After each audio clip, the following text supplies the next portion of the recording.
Welcome to the Pop Culture Pausecast with me, Bill, as always, with my partner in crime, Mike. How you doing, Mike? I am very good. Good. Glad to be on the podcast as always. And we've got a special guest today with us, Retro Faith. How are you doing? I'm very well, thank you. I'm looking forward to chatting to you guys and helping out with your podcast today. Excellent. And like I said, thank you very much for coming on and saying hi to us. Discovering Retro Faith for the first time, known mainly to me, and correct me if I'm wrong, for online retrofaith.net for your online journalism and your articles and reviews. You've done a little bit of YouTube before. I met you for the first time on Twitch, which we'll talk about in more detail. But before we get on to the questions, my wife wrote a little bit about you, Retro Faith, and oh, how exciting! Yeah, and it hasn't been sort of put online at the time, so I'd like to actually read this out. And this it says like an exclusive. It's an exclusive. Yeah, first time exclusive. This is this lucky listeners.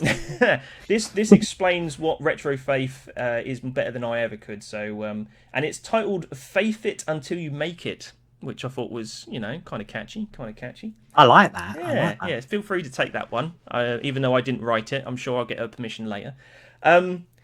But it says, and I quote, "We are delighted to be involved with so many content creators and YouTube personalities at the event who hold gaming so close to their heart." And this is the OLL 22 event that she's referencing, as Retro Faith was a part of that big gaming convention that we were all a part of, which was great fun. Gaming has exploded onto the YouTube scene in recent years with Let's Plays, reaction videos, and full-on series about various games. One content creator who loves all things retro is Retro Faith. Increasingly, retro gaming is becoming an entity in itself, with many older video games exponentially increasing in value over shorter periods of time. As such, not everyone is going to have the pocket to explore these games. However, YouTube, online podcasting and articles offer a unique window into this world without shelling out these sometimes ludicrous figures for older games. As you may guess by the name, Retro Faith has a love of all things retro, from Sonic and Knuckles, who sit on their YouTube banner, to Game Boy reviews on their website. She also covers some much beloved indie games as well as games that are not as mainstream.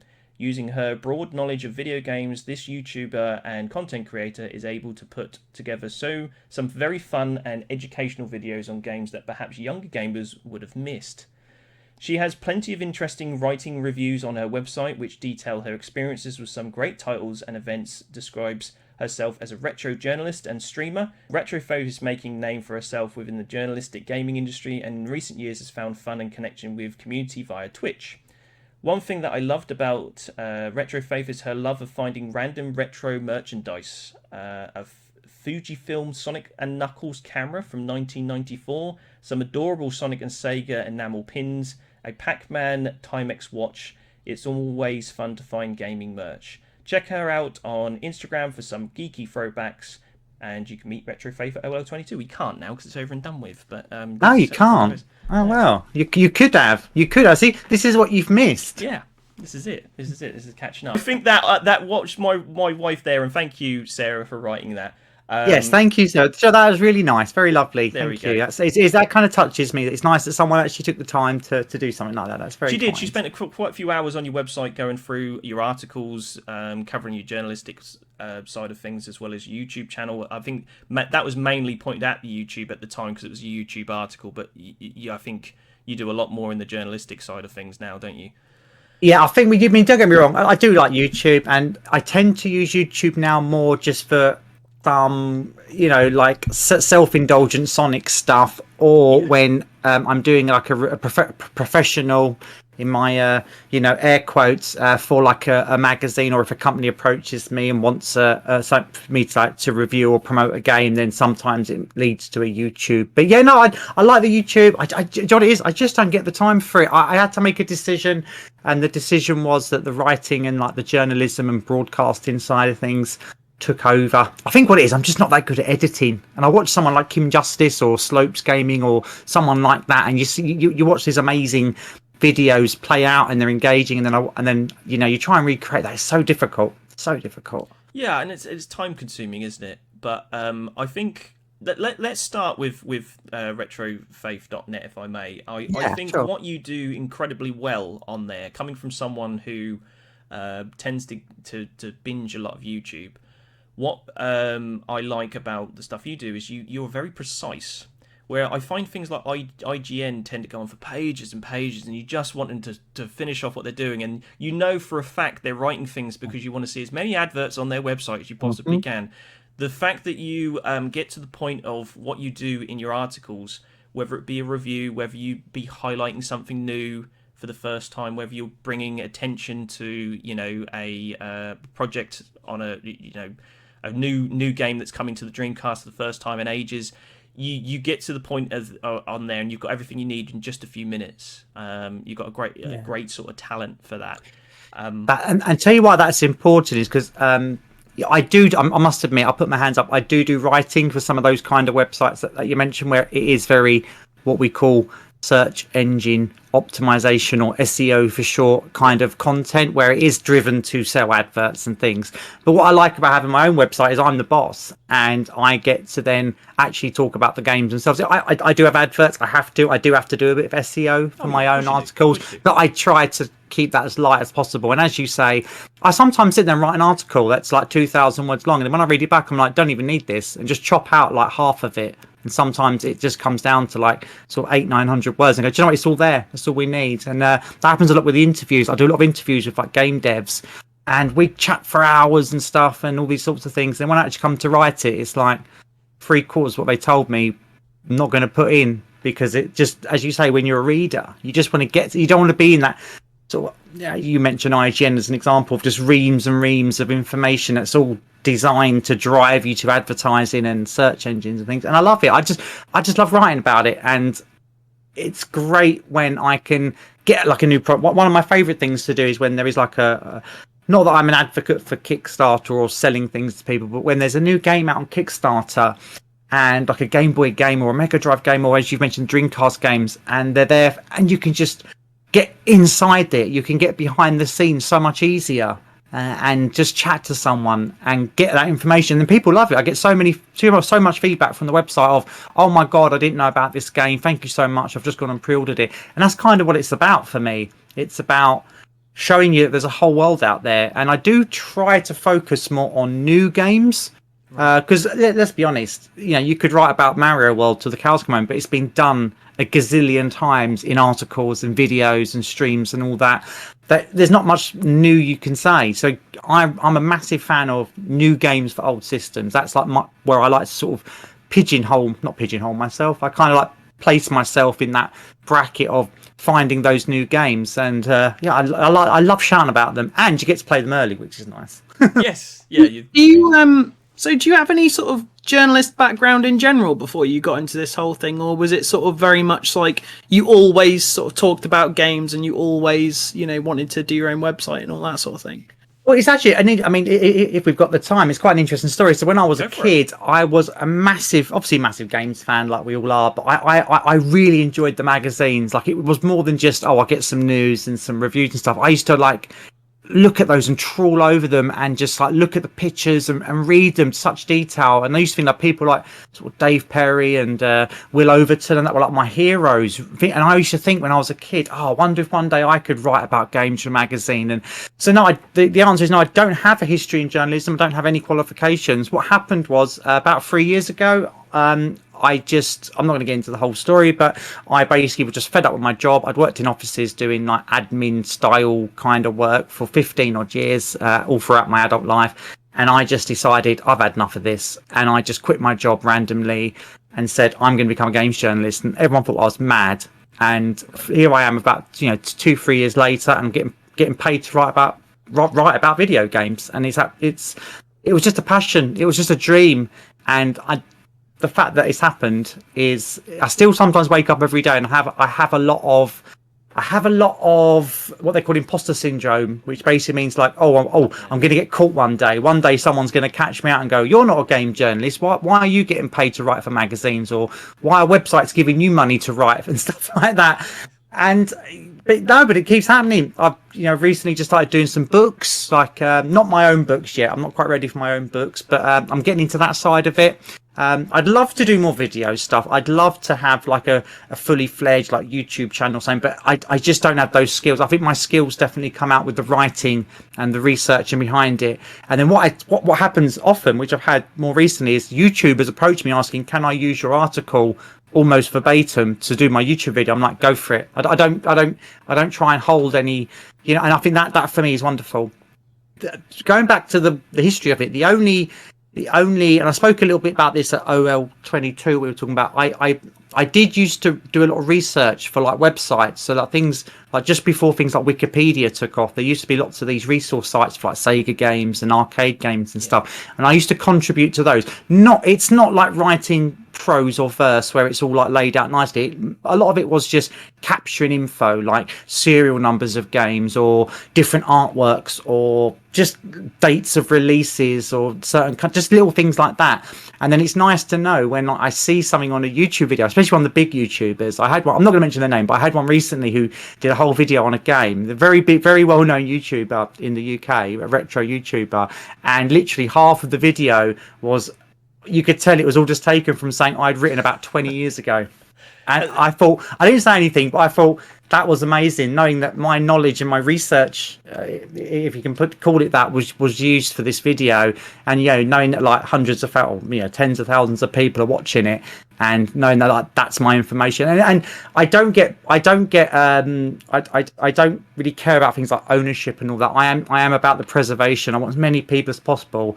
So the fact now that I get to do it through magazines or websites and things along those lines, and books now, means I kind of feel a bit justified in you've made it. You've kind of like, Well, it's quite refreshing to hear that too, because I think although you have to be protective to a certain degree, the fact that you take pride that someone has used your stuff and haven't gone, "Oh, that's wrong," because you hear that so much, things on Twitter. The fact that you've taken great pride in that, I respect you wholeheartedly for that, because you can sort of take it the other way, can't you?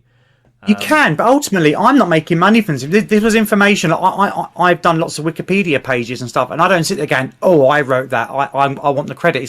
To me, it's genuinely. I'm not just saying this because like it's on a podcast. I genuinely just want people to enjoy the games, and just the fact that someone will pay me to write about them now is almost like a Brucey bonus, if you like, to the fact that I can share all the knowledge and all the research that we've done over the years, and all that passion. And the fact that it's getting used in different ways, I honestly think it's great. I mean, it's different if I wrote an article, say, for my own website, and then someone just took the whole thing and republished it or something. That's slightly different because that is plagiarism. But when it's just information, and you can tell by how they've displayed that information in the same order that that's from my article, that's amazing. I don't mind that.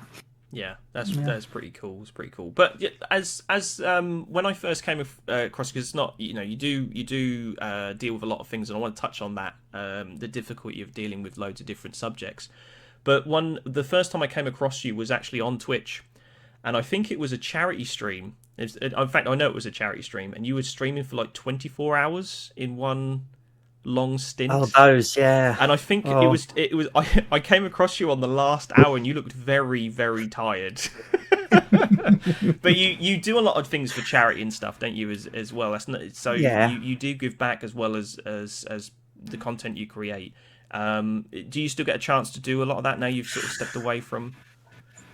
It's a bit different now. I think rather than I'll tell you how it works now for me with the charity is rather than doing like my own individual charity events and things and trying to raise money. Yeah, I did do a couple of 24-hour streams, and I'll be honest, I'm getting older now. It was really difficult.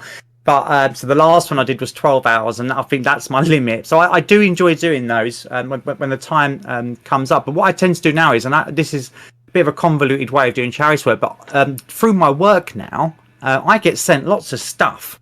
Like, I mean, I'll get sent new magazines that people want reviewed, or a shout out on Twitter or whatever, or I get sent games Like people will send me I got sent a couple of Switch games from a publisher the other day, and I'm going to review them. But once I've finished reviewing them, I'll then give them on to a charity call. So what I tend to do then is there's always people out there that are so much more dedicated to charity work than me, like much more. I enjoy charity work, but I'm in awe at some of the things people do. Yeah. So what I do now is I save up these little piles of like books and magazines and games, or just geeky things that I get sent. Like I got sent some pops and stuff the other day. You know, again, it sounds a bit heartless. And it's all a bit cold, but these people just want to shout out for their product, which is fine. But then I like the fact that I do that. I do feel a little bit like, oh, this is a bit selling your soul. But at the same time, then if I know that I'm recycling those to then be sold at an auction for a charity auction, or used as giveaways for a charity. So I did it recently. The OOL charity, they do special effect, don't they? Yes. And the lady that runs all that, John's wife, I can't remember her name now, I feel awful. Emily. But Emily, yeah, she asked, oh, do you have anything you can donate? And I was like, oh, thank God someone asked. And I had a big open the door, here you go. Yeah, and I did. I filled up a box and I sent it to her, and she used it on the weekend. I watched a bit of the stream. It's really well done, and she used it as giveaways. So when she reached certain milestones of the amount that she was looking to get, whatever that was, she would then say, right, we've got this bundle of magazines from Retro Faith to give away. And it's nice. I knew that, well, that's nice, because then people are giving charity to build up enough to get to the giveaway, and then that's the incentive. So I mean, it's kind of what I would call like charity work through proxy now, in that sense. But I do like doing my own stuff. A lot of it does come down to time, trying to do those charity streams. You got to be in the right moment. I tried to do ones for my birthday, and then I didn't do it this year yet. But I'm going to probably doing my next charity one when the new Sonic Origins gets released, which is yet another compilation of Sonic games. The thing is, you say that, you know, all the things you collect and what you gather from people. I don't think people realise how well appreciated those things are. You know, if you gave those away and what you supply for those, some things that, I mean, the stuff, I know the podcast people can't see the stuff behind me, but a lot of that, when I was a game manager working in retail, there's a lot of stuff on there that was given away to me. I mean, here's one example. Someone gave me a Pac-Man stylus, and it's still with me in the wrapper, you know, as part of a freebie. Yeah, it's nice. They mean a lot. But I think ultimately what we're saying is, if you want some freebies, go and follow Retro Faith on Twitter. I give a lot of stuff away. I do.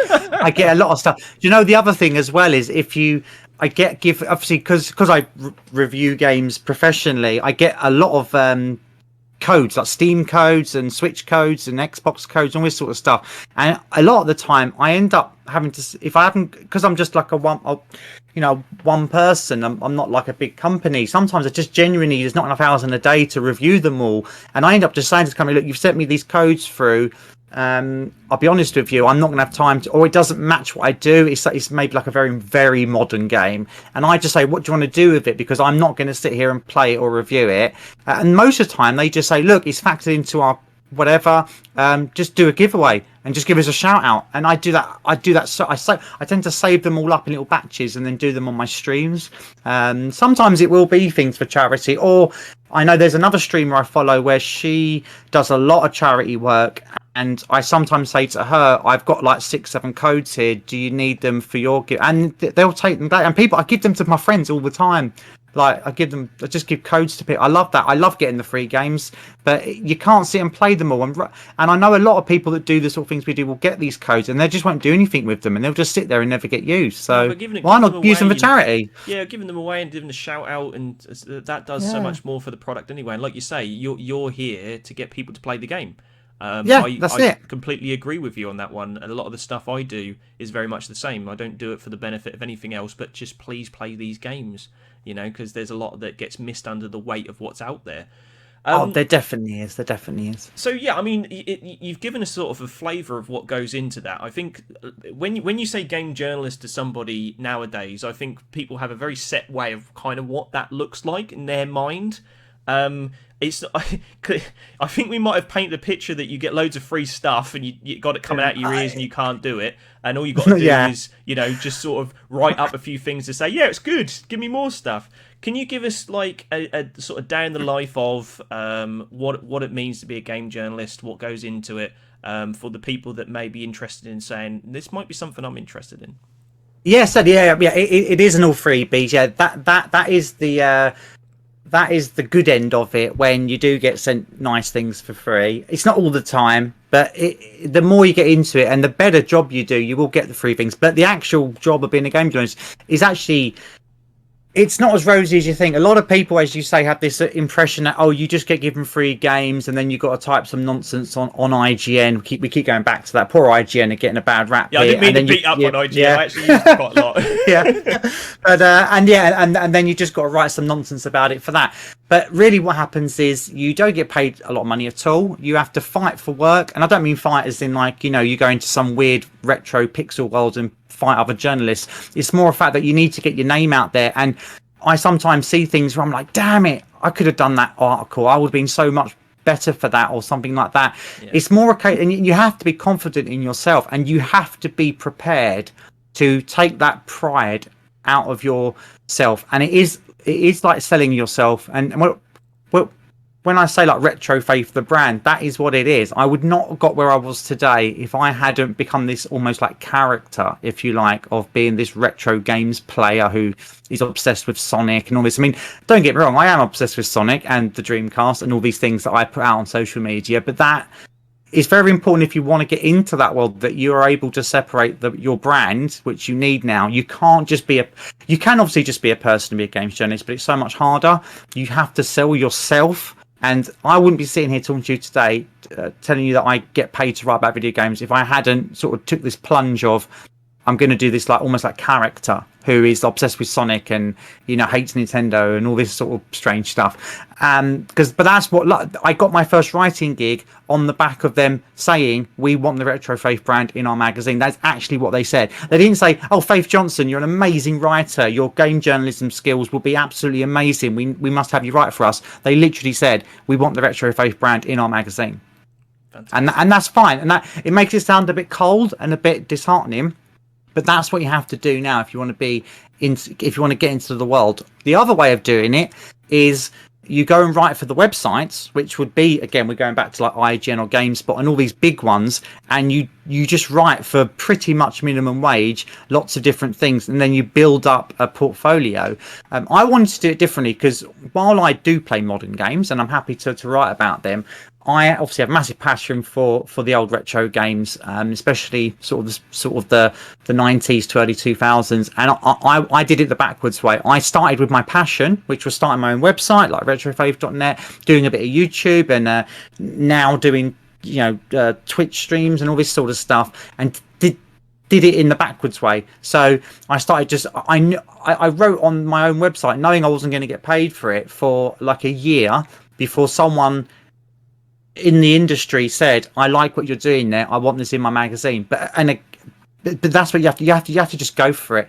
If you want to be a game journalist, don't be scared. There's no silver bullet. You're not going to go and get the job at being an editor at IGN or whatever on £50,000 a year straight away. It is one of those jobs.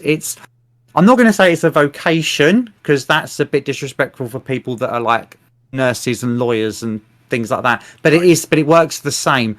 You have to work at, you have to do, I called it my apprenticeship, and my boyfriend laughs at me because he is an electrician and did an actual apprenticeship where he worked for very little money for a couple of years to get to that level. But I did the same over the last couple of years. I did articles and didn't get paid for it. I did lots of sort of favors for publications, and I said I'd write for free if you just publish my work. And you got to do a lot of that. You've got to be willing to do a lot of that. So the ideal way of doing it, if you are someone like us now who's like, in their 30s and 40s and decides I want to do it, is you probably got a job in your evenings, just write, just do podcasts, do YouTube, do whatever it is you want to do, and just keep working at it. And eventually, if you put enough hard work into it and sell when I say you, I mean sell your brand, if you like, enough, someone will pick it up. and then you just go from there. I mean, when I got my first article published, I got paid £25 for it, and I was absolutely just like over the moon. I didn't care. They could have paid me £2.50. I didn't care, but it was like you're going to pay me to write about Sonic. Do you? So, I mean, this is a bit of a subject question. I can kind of guess what you maybe say anyway, but I think people would like to hear it from yourself. There's a lot of things out there that you can find on the internet now that says if you want to be into game journalist, follow these 10 steps and do this. Never work for free or give everything for free, and then eventually you'll find something.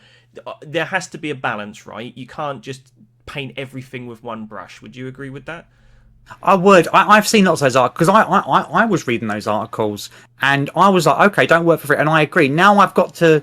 It makes me sound awful, but like now I've got to this level where I have an established sort of brand about me, and I have an established. I'm a published writer. I now personally wouldn't work for free. I do get, without, this is sounding incredibly arrogant, but it's not meant to. It's meant to be helpful. Is I get almost daily people saying, "Oh, I've got this website, Nintendo, whatever, or Sega, or whatever it is, generic website, which is fine. Well, do you want to come and contribute to my website?" Now, 2 years ago, I would have thought, yeah, I'll do that because it'll give me some more exposure and it helped me build myself up and give me that practice of being published. I wouldn't now do it and I very politely just say, look, I'm sorry, but I can't work for free. I don't do that. But if you're just starting out, if you're not willing to do that for free, it's like when you get work experience, isn't it? Like nobody, if you want to be a lawyer and then some big established lawyer brand in London says, oh, do you want a couple of days work experience? You're not going to get paid for it, but you get to push some files around and hobnob with some solicitors.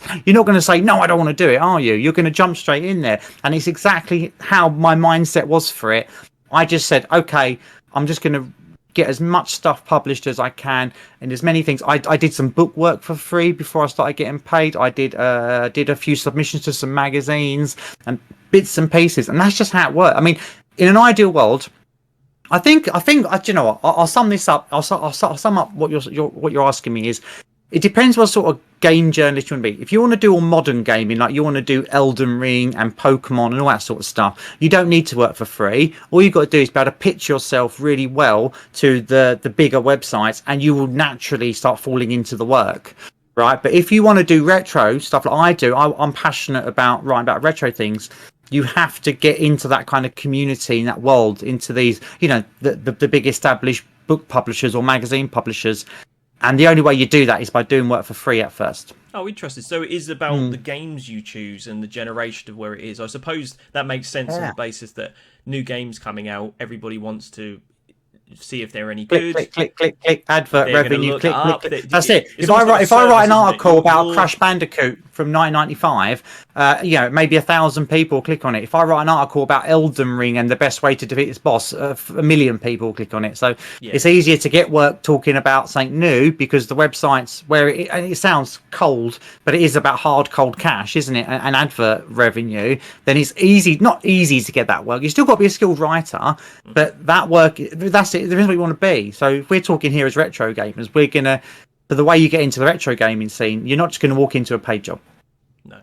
Is there ever like that when you are doing your journalism? Is there ever that sort of, because I know personally from trying to work on content, there's that want/need, and do you ever have that sort of feeling where, say, you love your retro games, you're doing an article on, let's say, Sonic the Hedgehog, you're really into it and you're really like tuned in. But then do you ever have those feelings when you're sort of doing an article on a more modern game and you're putting it off and you're really sort of slogging through it? Or is it kind of, you just kind of find the whole thing in general just enjoyable to do? For me now, where I'm sitting now, where everything's kind of come full circle for me, and I'm kind of in a rhythm and I'm in a schedule, if you like. I try to avoid the passion projects now. So I could sit here. I will one day write a book about Sonic the Hedgehog or Dreamcast. I know I will do that and get my own spin on it and get my own sort of way of doing it. But I try to avoid that now for the simple fact I don't want to fall into exactly what you're talking about, which is going, oh, I don't want to do. So now I haven't got a huge history with, say, Nintendo in the past and stuff, so I'm trying to do more things like NES and Game Boy nowadays, because I then can take myself out of it. And what I notice about if we're going down the conversation of how you become a game journalist, is the most important thing is, even though your brand is important, you have to take yourself out of it. So like, for instance, unless you're writing a personal retrospective piece, which would be something very specific, then where it is about your history with it, you have to. I notice a lot of people that ask me, how did you become a game journalist? And I ask them to send me something to have a look. The first thing I notice is it's all about them, my favorite game, my experience with this, me. And the first thing I say to them is, rewrite this again and take yourself out of it. And they get confused and sometimes annoyed, because they're like, oh, but it's about retro games, it's about passion. It's like, but you said you want to become a game journalist. What you're doing here is passion projects about your favourite Mega Drive games. Why don't you go and write about your favourite... recently, I've been doing a lot of 8-bit computer work, so I've been writing for a couple of books. I have no history at all. I played a Commodore 64 when I was about 5, and a little bit of a Spectrum when I was younger as well. But apart from that, I have no history. But I'm now writing for books about those.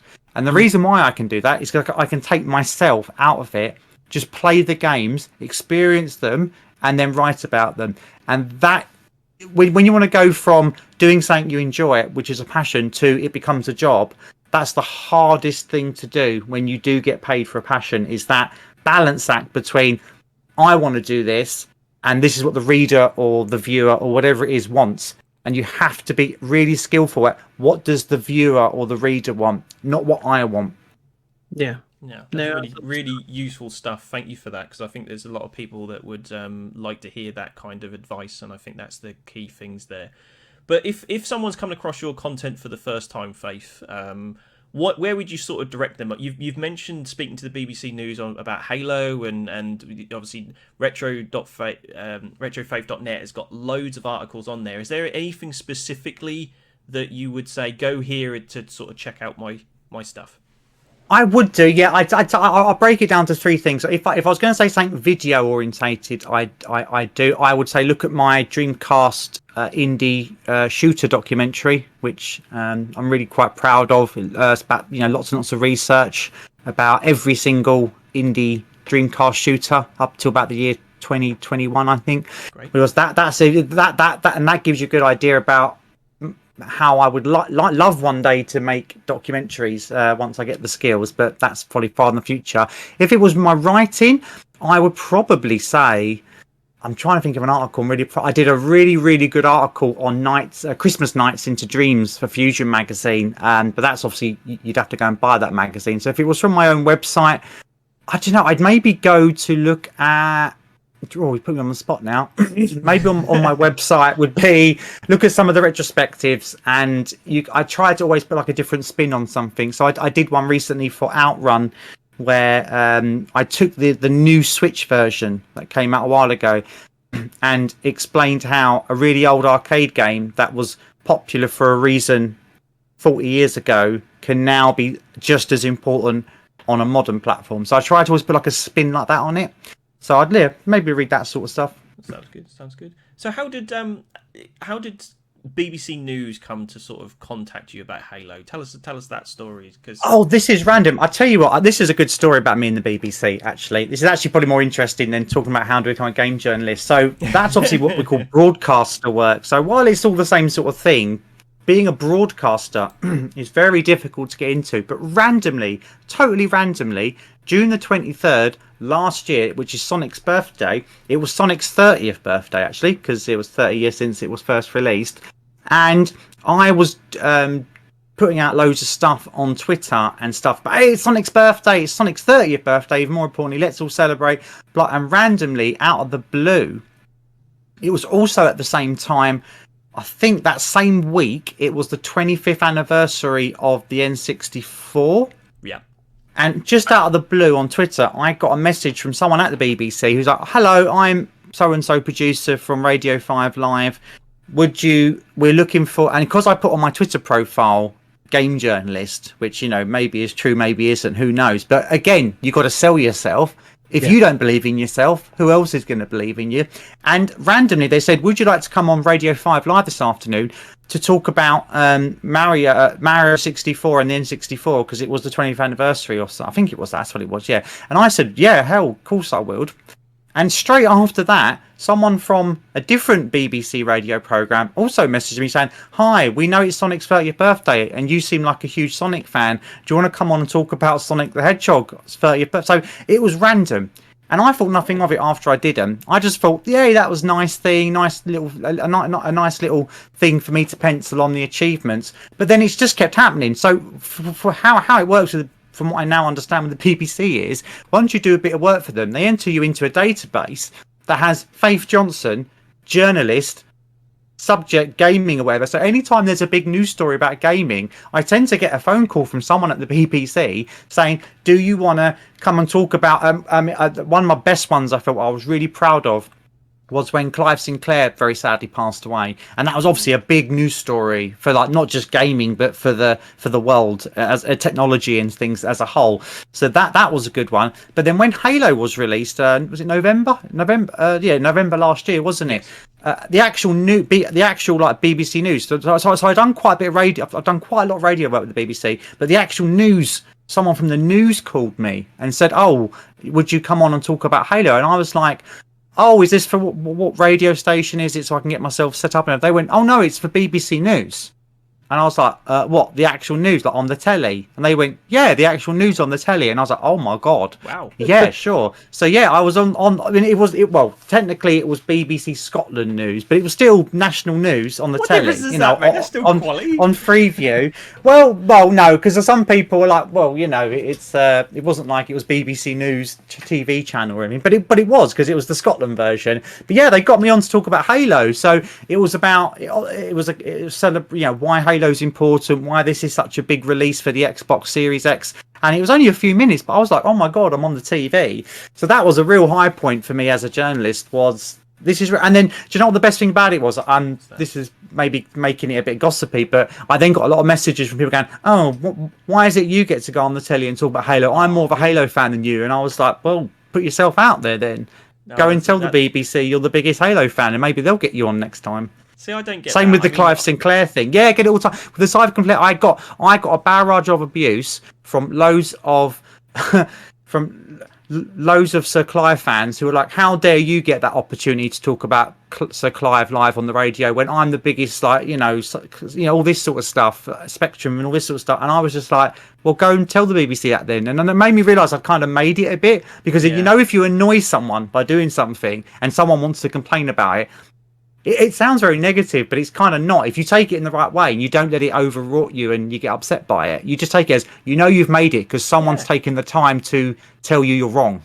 Yeah, that's it. And I mean, it was the ultimate story of like foot in the door, making a good impression, because obviously you didn't blacklist yourself when you were on the database. They immediately thought, "Well, we'll have RetroFave back again," which is great. Yeah. But I find it is a bit of a I don't want to dwell about it too much, because this is more about yourself than it is about the attitude of other people. But I'm hearing this story and I'm thinking, good for you. That's a really heartwarming story, and that it sort of uplifts you and makes you feel there is a chance that you can get noticed and you can knock it out of the park and sort of come back. And you can actually see the ZX Spectrum interview on RetroFave's YouTube channel, because I watched that today.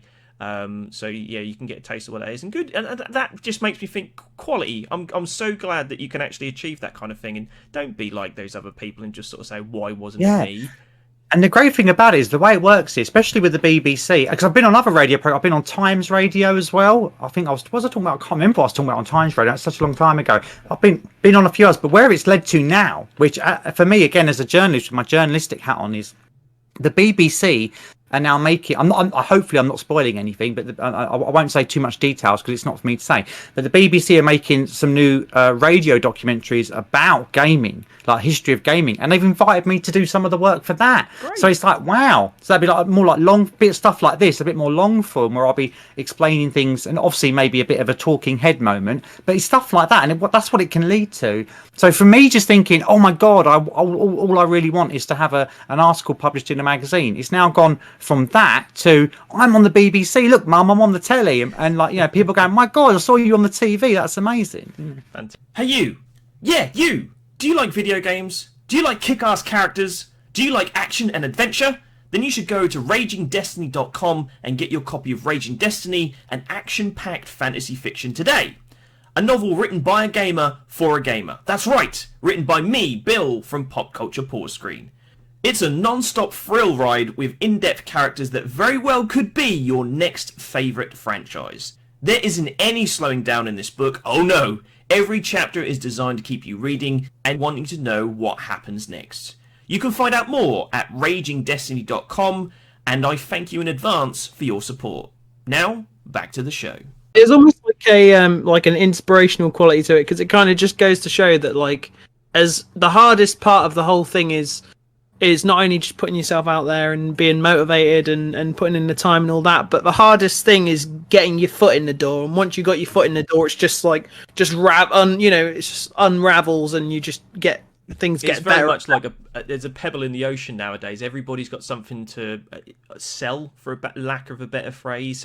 Everybody's got something they enjoy. Everybody's got something they want to shout about, and I think everybody wants to talk about these things. But generally, it's the consistency of doing it to a high standard, and I think your story is definitely one of those that you had a passion. Whether you made it or not, whether you made money or not, you did it because you loved it, and that eventually paid off, which I think is fantastic. That's exactly it. I mean, I did quit my job, for more reasons than just wanting to do something else. It was more a case of, what am I going to do in my life now? I've been at the same company for such a long time.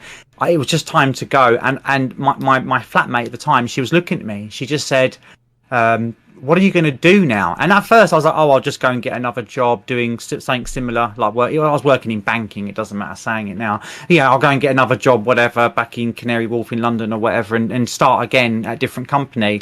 And she's one that said, like, well, no, you've got a bit of time. Like, why don't you follow something you care about? And that's when I just thought, yeah, like, screw it. I'm just going to go and be. I said to myself, I'm not going to.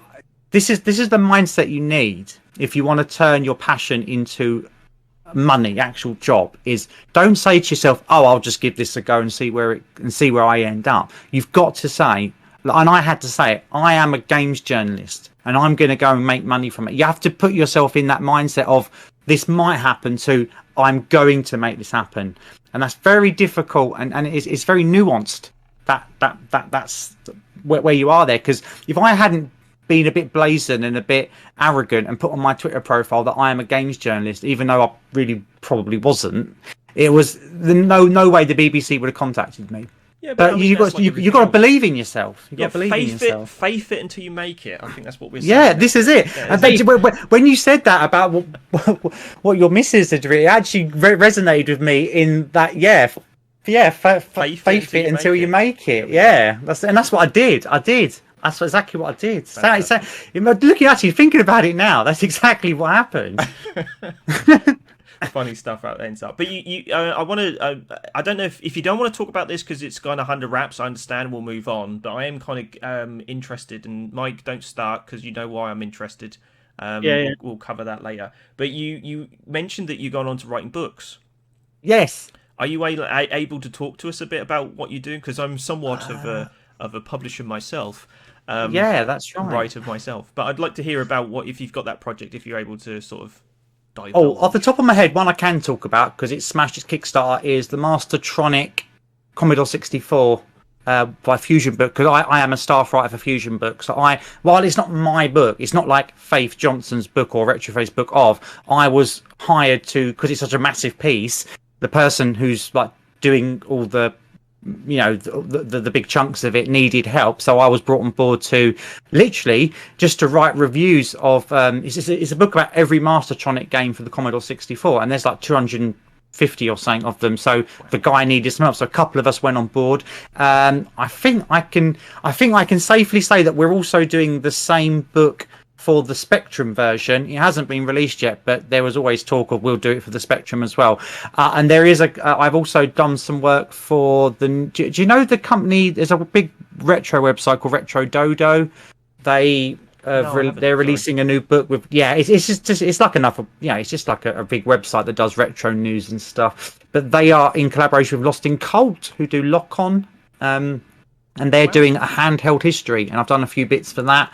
But yeah, none of it. When I say I'm doing book work, I mean literally I'm just working on the book. I haven't got to the point yet of I know what I want to do a book on, but I think for myself I need to just learn a little bit more. I need to learn a bit more about how a book is published and I'm learning all that every day. I'm learning new stuff. And but I think that is my mum's always said, like, there's a book in you. She didn't mean that when talking about video games, but she just meant in general the sort of person I am. She's one of the people that said, why do you waste your time working in these offices when you're so passionate about stuff and you've got so much, well, according to her, like, artisticness about you? Why don't you go and now I'm doing it? She's so proud. When I'm telling her I'm struggling for money as a journalist and that, she's like, I don't care, because you're doing something that's important now. You know, you're not just sitting there clicking buttons on the computer, you know, processing stuff or whatever. That doesn't mean anything. You're now giving something back, and your words will be there for hopefully forever. But yeah, the book. I'm trying to think of other books. I've had quite a lot of book stuff come in. I think there's a few. I probably shouldn't say anything because I don't know. It's just more. It's more behind. Anyway. Yeah, I'm not. It's trying to remember it all off the top of your head. What's been released and announced. But yeah, so as I was saying earlier about some 8-bit computer, I was just a little bit too young for the 8-bit computer stuff. Right, Spectrums, Commodores, Amstrads. I played them. But to be working on books like that just emphasised that it was about me and my skills, and not the fact that, I'm passionate about the Commodore, so let me write for a book. That's not how it works. It works in that you've proven yourself as a skillful writer, and that you can apply yourself to things that you're not passionate about. So I've got no passion for the Commodore 64, but I was able to take the games and write things about it that make sense. And while it's not a passion for me, I enjoy doing the work, and I got to play a load of new games I never would have played. No, and I think that's important sometimes when you don't have any of that preconceptions of what it is. Mike has a YouTube channel I'm particularly fond of, which he has, because I don't think we haven't really sort of told you much about Mike over here. He hasn't played too many games. He's sort of fixing that problem now, Faith, where he's sort of going back and playing games that he didn't as a child, and he's got this nostalgia sort of thing going on. And I think his content, see, Mike, you say I never do this, I'm doing it now.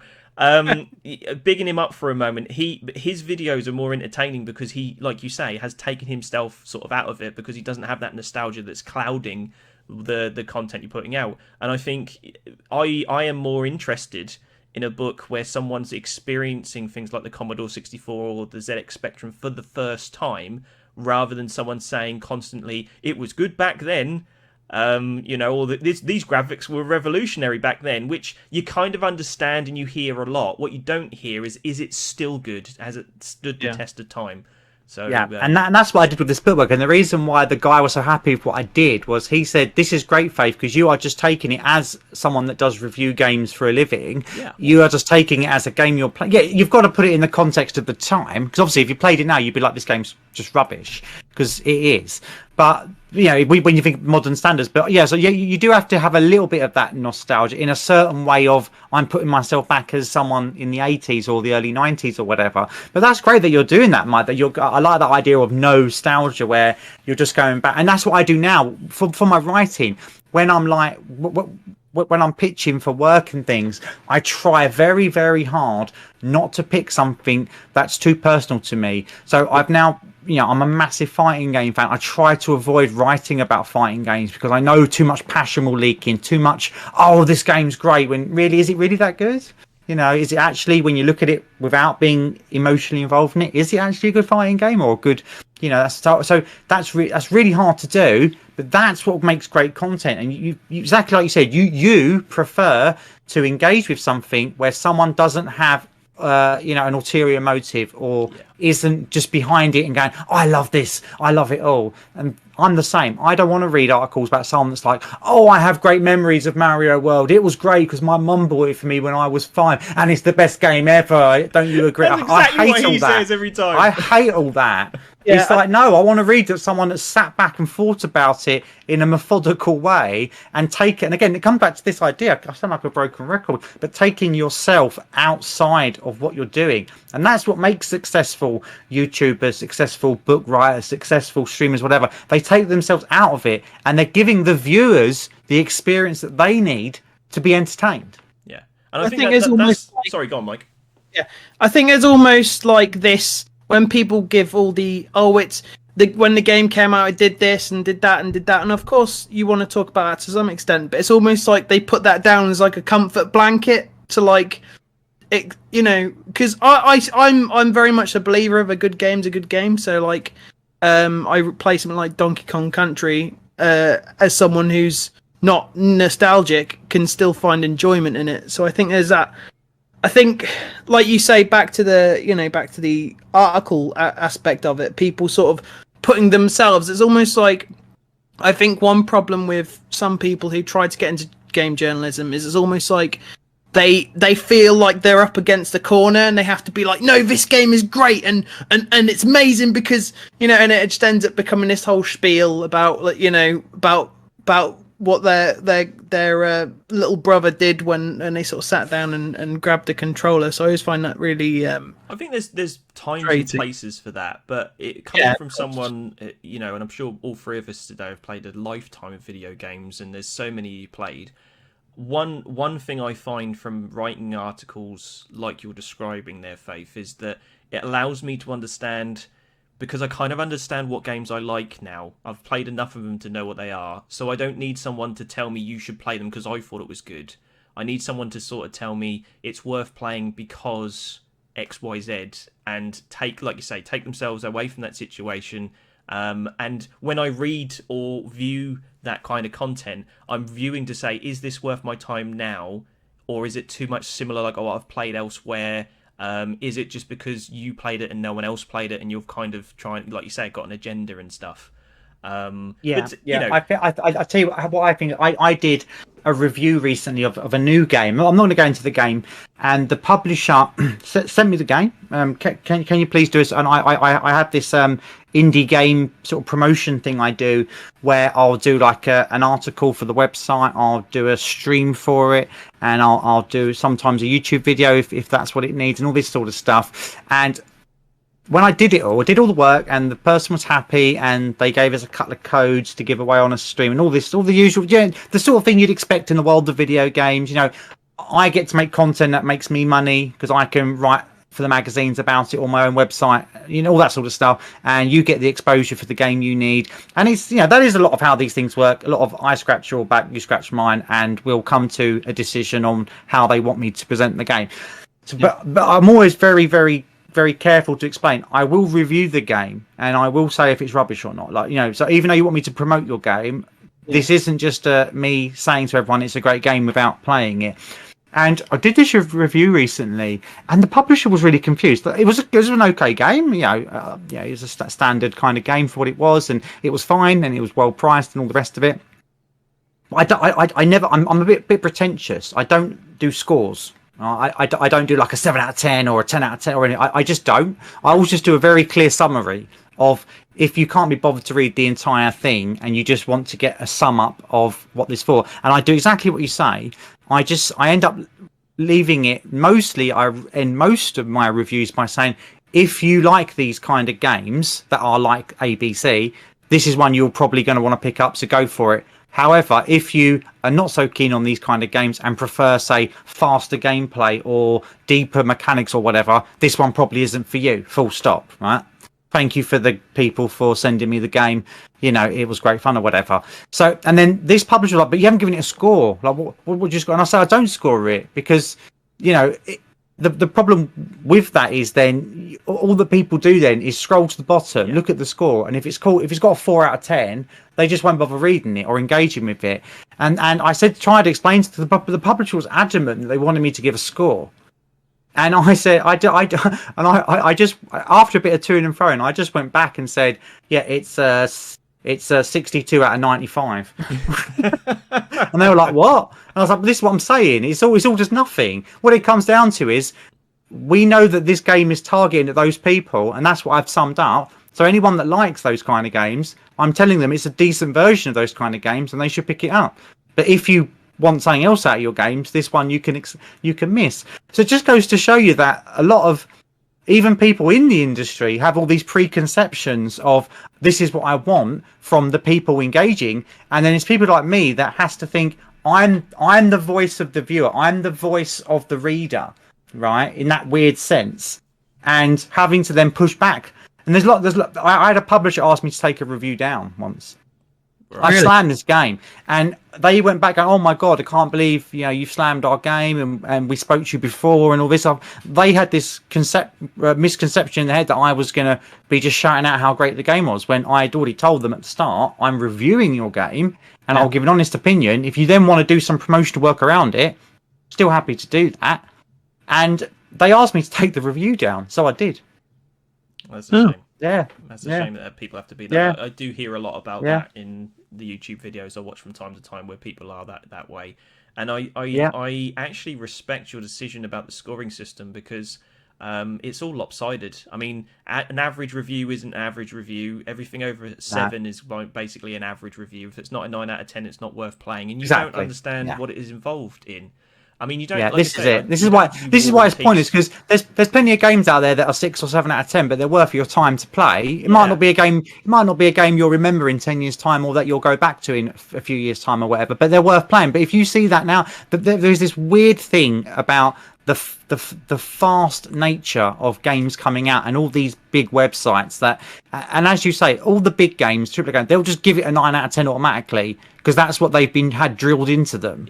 That this is a big AAA game, blah blah blah. Let's all give it 10 out of 10, 9 out of 10, and then there'll be some excellent indie game that is gone right under the radar that they'll give a 7 out of 10 to. But when you actually play that for £10 compared to this £60 big AAA game, actually, when you look at it, this game is much better for the value for £10 than this one is for £60. But you've given this 10 out of 10 or 9 out of 10, and you've given this a 7 out of 10. But actually, this is actually a better game, and I will go back and play this in 5 years' time. Whereas this big AAA game, once I've done the main missions, it's all just going to be over, and the next thing will be there. Yeah, and that indie game is probably going to be different, leave a lasting impression, and stay with you. Whereas the other one that's got 9 out of 10 is only a 9 out of 10 because it's like every other game that's AAA that's been out that follows the same formula and stuff like that.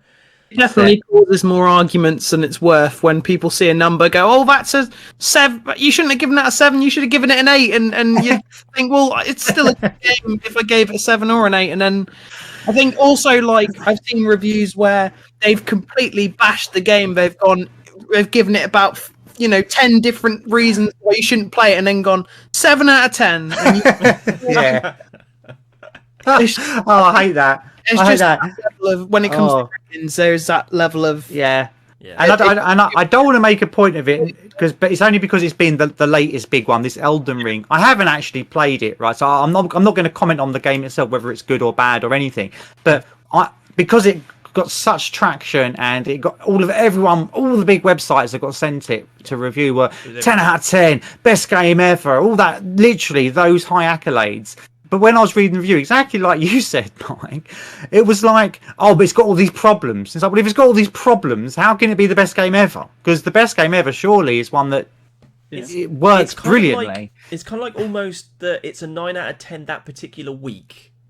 It's like the scoring is. They tried to do it like the music industry, I find sometimes, where it's a 9 out of 10 for that week. There's nothing else worth buying.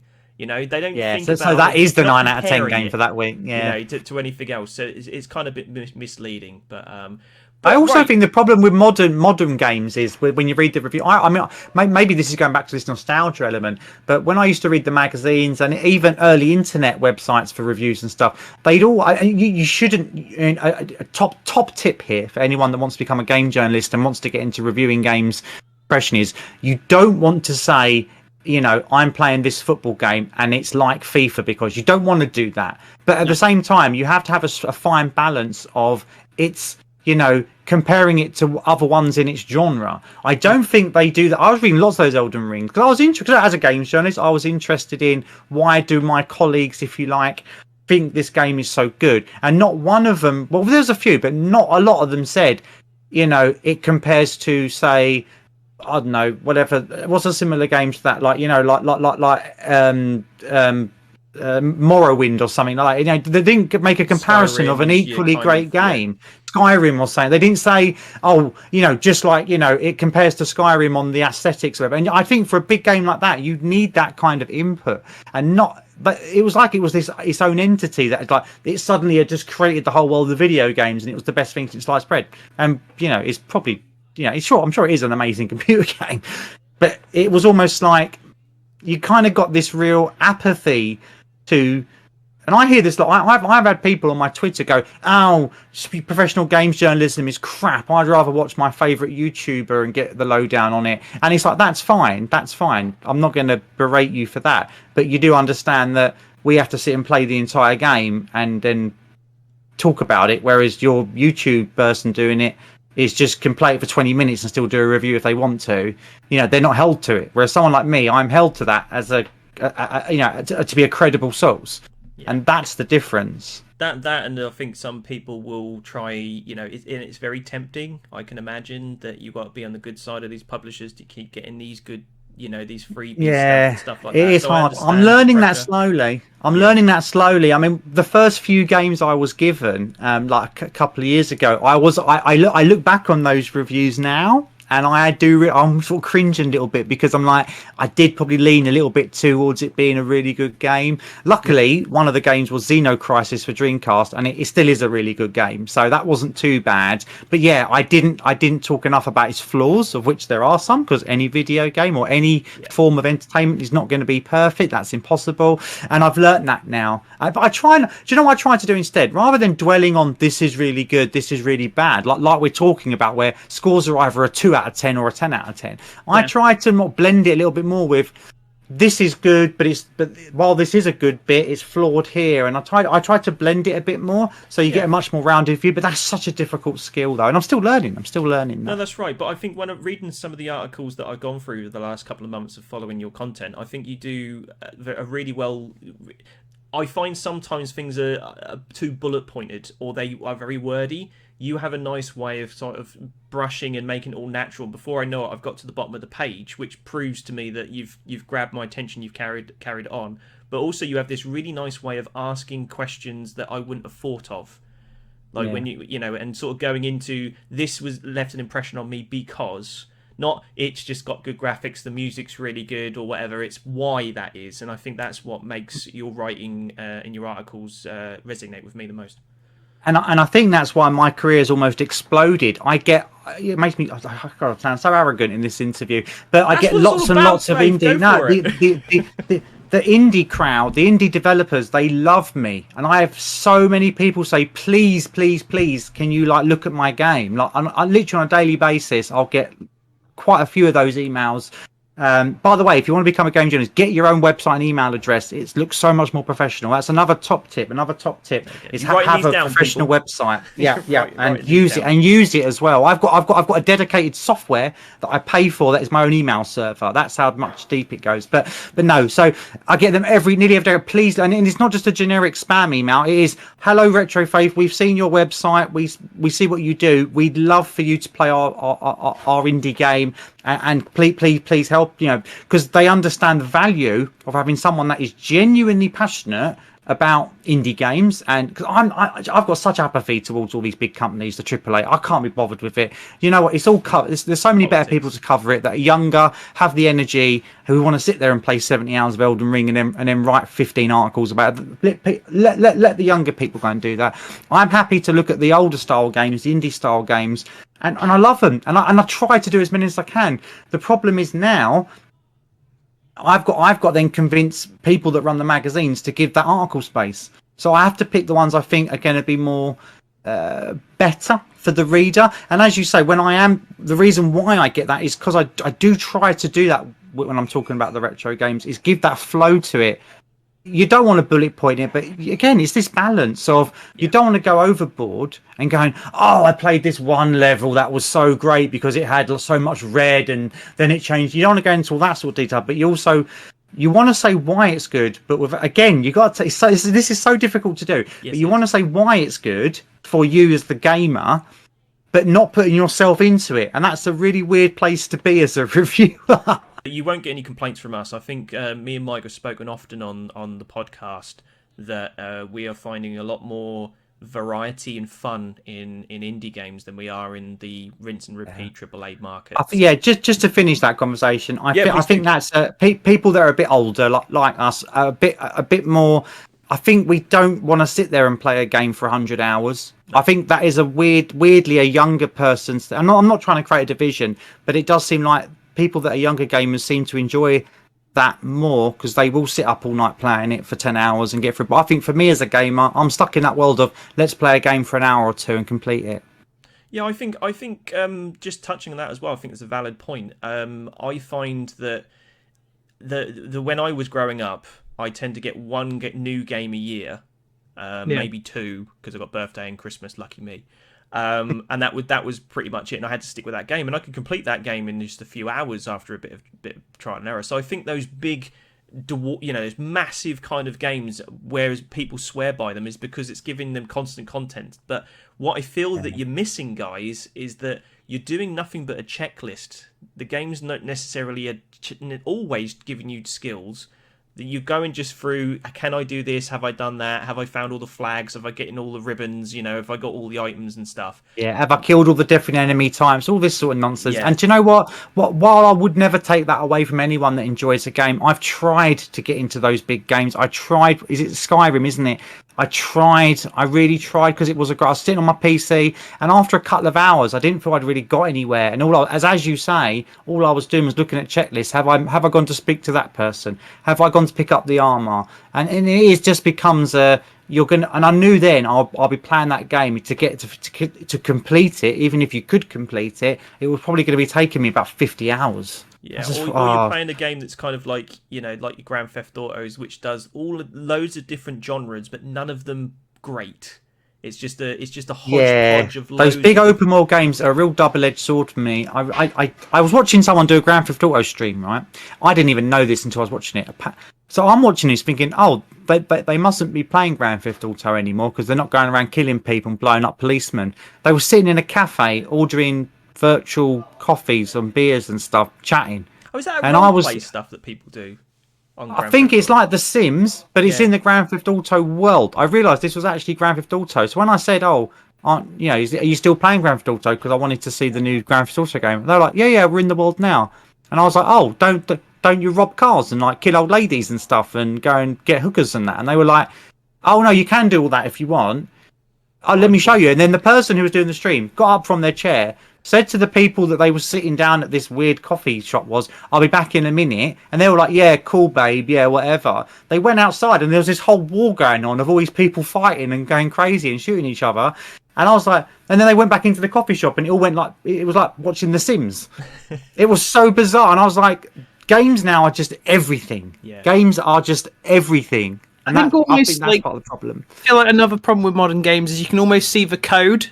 Like, like Horizon Zero, like the new Horizon Forbidden West. Like you go, okay, it's a bit of that game, it's a bit of that game, and it all, like, when Sony release a big budget game, it's gonna have the same kind of feel to it. Yeah, and like, use the same engines and stuff. Don't they? Yeah, this year, I picked up an indie game called The Messenger. I'm sure you've heard of it. Sabotage. Yeah, really good. And the new game they're bringing out, Sea of Stars, I think is my most anticipated game of the year, just because it's like it's just something different. And I think AAA games have all kind of just melded into multiple, like every game. Like Far Cry somehow feels like Assassin's Creed, which also somehow feels like... Oh, Mike, you're bringing a tear to my eye. We've rescued you, my son. You have been saved. But anyway, let's it's not to say games. You can't enjoy AAA games. You certainly can, but I think what it is, I'm just too old for it. I haven't got the patience or the brain power to sit and play a game for that long anymore. Well, I did want to ask. Obviously, as being a game journalist, there's a lot of having to play a game quickly and get a review out. But within sort of all the chaos and all the different stuff you have to do, what's kind of your way to sort of stop yourself from going insane? What's your kind of, when you really want to just sit down and just relax, what's your sort of go-to? I've noticed this myself. I do notice now that a lot of games I play now are for work, which is obviously it's still. I love video games. I'd play any new game, but you're right. For me, I do have to force myself in a weird way to sit and just play Street Fighter 2 or a Sonic game or Mario or whatever it is I fancy playing. And what I tend to do is towards the end, normally on Friday, I'm quite lucky in what I do that I get to leave work early, even though this is my work where I'm sitting now talking to you guys in my own office. But what happens is I then go, right, I am going to play a game for me. Yeah. So, like for instance, so last Friday, I obviously love my Sonic, so I just sat and played Sonic Mania. I happened to actually stream it weirdly because I was doing something on the streaming software, and I thought, oh, I'll just sit and play this and chat to people, and it felt nice to be able to play it for me, and not have to then go and think, right, now what do I have to turn that experience into?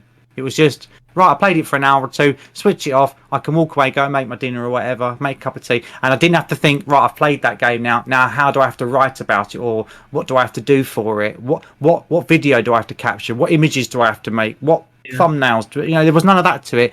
And I kind of think now the other double-edged sword to this is you get game burnout. So because I do have to play a lot of games, for instance, I'm doing an article on Uni Rally at the moment, Uni Racers for any of your American listeners, on the SNES, and a fantastic game. Going against my own rules, I actually did have nostalgia for it as a youngster because I bought it when it came out. But I'm writing for a Nintendo magazine, and they wanted something a bit different, and I thought, well, there's not many articles out there about Uni Rally, so I've been playing it for a while, and now I'm realizing that while I've enjoyed it, now a little bit of kind of this weird thing sets in that now I've got to write about it in a professional way because that's my job. And now I'm worried that the game I have a lot of fond memories of is now tainted because I've had to sit there and then agonize over words and language and stuff for 2 hours. We should have got you on the call a bit earlier, because that's exactly what me and Mike were talking about before we got there. That we've got all these plans and ideas and projects that we want to do about games we really enjoy, and share it with everybody and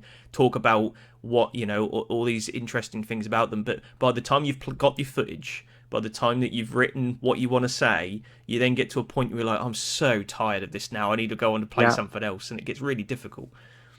Which is why it's really important, if you do want to get into the world of sort of professional gaming, if that's the right phrase, you've got to be really careful that don't have this rose tinted glasses image of it like a lot of people do when they look at games journalists, that it's all about playing your favorite games on it. Do you know how I make it very clear when people ask me, can you help me become a game journalist? And it's normally silly people on the internet, but I make sure it's very clear of how many games have you written. No, they always tell me, I've been writing about all these games, can you check out my website or whatever, or can I send you some articles? And the first thing I ask them is, hello cat. Sorry, my cat's jumping up at me. The first thing I ask is, how many games have you written about that are rubbish games? And they're like, what do you mean? What do you mean? I'm like, how many games have you written about that are rubbish games? Because I have to review games all the time that aren't very good. And I'm just like, I'll just be honest about it and won't put a lot of time into it because it's not worth it for the reader or myself. But that's what a lot of being a game journalist, I have to go through so many games, especially as someone that isn't in that AAA scene. I'm not giving the latest AAA releases from Nintendo or whatever, and you do end up having to look at a lot of games that aren't really that good, and you can't paint them up to be any better than they are, and that's really the reality of game journalism. I try to do that for the retro stuff, so I try to find games that aren't that well thought of, to write about them and try and put a new spin on it, to try and give it a new angle and stuff. Because a lot of people think being a game journalist is just, I'm going to write about Mario, I'm going to write about Zelda, I'm going to write about Street Fighter, all these great games. But it's actually, that's not even, for me, if I get asked to do something on something like Street Fighter, I'm like, yeah, this is amazing. I get to write about something I really care about.